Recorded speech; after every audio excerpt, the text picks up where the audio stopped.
మారుతున్నారన్న వార్తలపై clarity ఇచ్చారు మాజీ మంత్రి ఎర్రబెల్లి దయాకర్ రావు. మాజీ మంత్రి వరంగల్ జిల్లాలో కీలక నేత అయిన ఎర్రబెల్లి దయాకర్ రావు బీఆర్ఎస్ పార్టీని వీడతారనే టాక్ నడుస్తోంది. ఆయన త్వరలోనే కాంగ్రెస్ పార్టీలో చేరతారని బలమైన చర్చ జరుగుతోంది. దీంతో ఈ వార్తలకు పులి స్టాప్ పెట్టారు సీనియర్ నేత ఎర్రబెల్లి దయాకర్ రావు. తాను పార్టీ మారడం లేదని, అదంతా తప్పుడు ప్రచారమని కొట్టిపారేశారు. తాను బీఆర్ఎస్ పార్టీలోనే కొనసాగుతానని స్పష్టం చేశారు ఎర్రబెల్లి దయాకర్ రావు.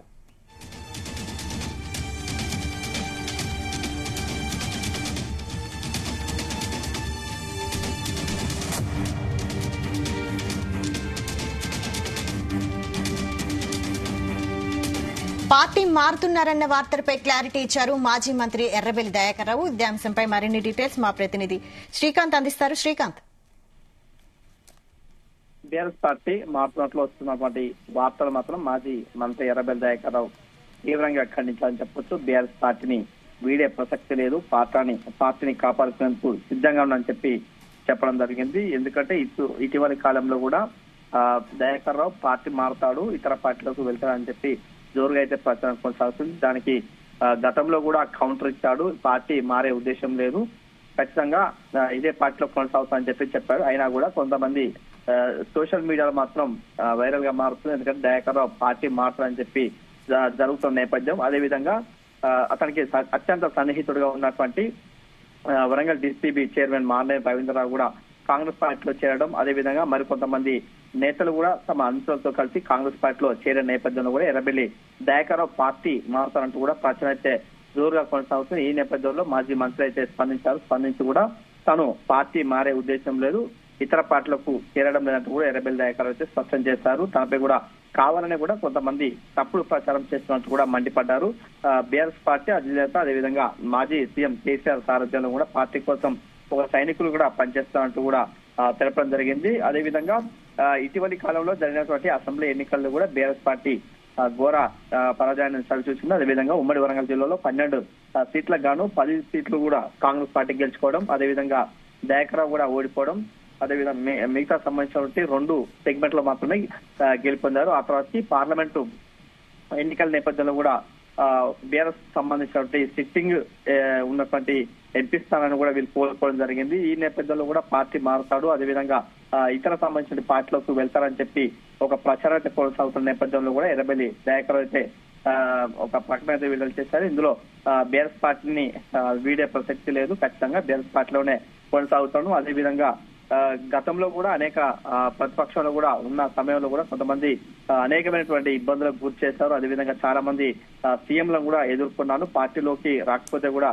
గతంలో ఎన్నో ఇబ్బందులు పెట్టారు. అయినా కూడా పార్టీ మారే ఉద్దేశం లేదు, ఖచ్చితంగా బీఆర్ఎస్ పార్టీలో ఉంటాను కూడా ఒక ప్రకటనలో తెలిసినటువంటి ప్రసక్తి ఉన్న. అదేవిధంగా బీఆర్ఎస్ పార్టీని వీడే ప్రసక్తి లేదంటూ కూడా చెప్పుకొచ్చారు. ఇదే విధంగా బీఆర్ఎస్ పార్టీ సంబంధించిన కార్యకర్తలకు అండదండగా ఉంటాను కూడా ఎర్రబెల్లి దయాకర్ రావు అయితే స్పష్టం చేస్తారని చెప్పవచ్చు.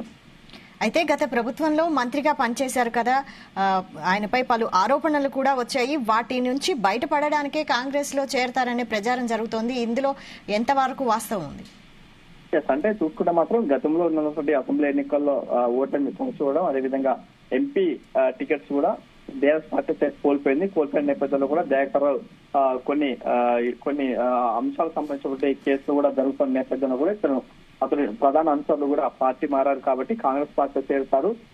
లేకపోతే మాత్రం ఎందుకంటే కూడా ఇటు మరొక పార్టీ ఉన్నటువంటి బీజేపీ పార్టీలో చేరుతారంటూ కూడా గత కొంతకాలం నుంచి కూడా సోషల్ మీడియాలో మాత్రం వైరల్ గా మారుతున్న నేపథ్యంలో కూడా పార్టీ మారుతారా లేదా అని చెప్పి గత కొంతకాలంగా వేచి చూడడం జరిగింది. ఈ క్రమంలో కూడా ఈ రోజు మాత్రం ఒక ప్రకటన విడుదల చేశారు. కానీ బీఆర్ఎస్ పార్టీని వీడే ప్రసక్తి లేదు, ఉన్నటువంటి మాజీ సీఎం కేసీఆర్ సారథ్యంలో కూడా పనిచేస్తున్నట్టు కూడా స్పష్టం చేస్తారు. అదేవిధంగా గతంలో ఉన్నటువంటి ప్రతిపక్షంలో కూడా ఎక్కువ కూడా పనిచేస్తారు. అదేవిధంగా గతంలో ఉన్నటువంటి చాలా మంది సీఎంలు తాను ఇబ్బందులకు గురి చేశారు. కొన్ని అతనికి సంబంధించిన సిట్టింగ్ సంబంధించినటువంటి స్థానంలో కూడా అనేక వివాదాలు జరిగిన నేపథ్యంలో కూడా తాను మాత్రం ఎలాంటి ఇబ్బందులకు గురైనా కూడా పార్టీ వీరే ప్రసక్తే లేదు, ఖచ్చితంగా బీఆర్ఎస్ పార్టీలో ఉంటారు, కార్యకర్తలకు అండదండంగా ఉంటారంటూ కూడా స్పష్టం చేసినట్టు పరిస్థితి కనిపిస్తుంది.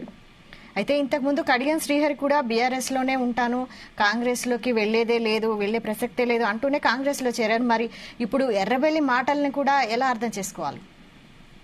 అంటే మనం ఈ కోణాలు కూడా చూస్తే, ఎందుకంటే కూడా గతంలో ఉన్నటువంటి పరిణామాలు, అదేవిధంగా సీనియర్ నేతగా ఉన్నటువంటి కడియం శ్రేయర్ మాత్రం తన కూతురు రాజకీయ భవిష్యత్తు, అదేవిధంగా ఉన్నటువంటి తను ఎమ్మెల్యేగా గెలుపొందడం, ఆ తర్వాత ఎంపీ టికెట్ ఇచ్చినా కూడా బీఆర్ఎస్ పార్టీకి అయితే గుడ్ బై చెప్పి కాంగ్రెస్ పార్టీలో చేరడం, అదేవిధంగా సంబంధించిన లోక్సభ ఎన్నికల్లో కూడా తనైతే విజయం సాధించింది. ఈ నేపథ్యంలో కూడా అదే తరహాలో కూడా దయాకర్ రావు వస్తారా అని చెప్పి కొంచెం ప్రచారం అయితే కొనసాగుతున్న నేపథ్యంలో మాత్రం ప్రస్తుతానికి మాత్రం తన పార్టీ వీడే ప్రసక్తి లేదు, ఖచ్చితంగా బీఆర్ఎస్ పార్టీలో కొనసాగుతాను కూడా చెప్పుకొస్తున్నటువంటి పరిస్థితి కనిపిస్తుంది. ముందు ఎలాంటి సిచ్యువేషన్ ఉంటుందో వేచి చూడాల్సిన పరిస్థితి అయితే ఉందండి. Right, thank you Srikanth.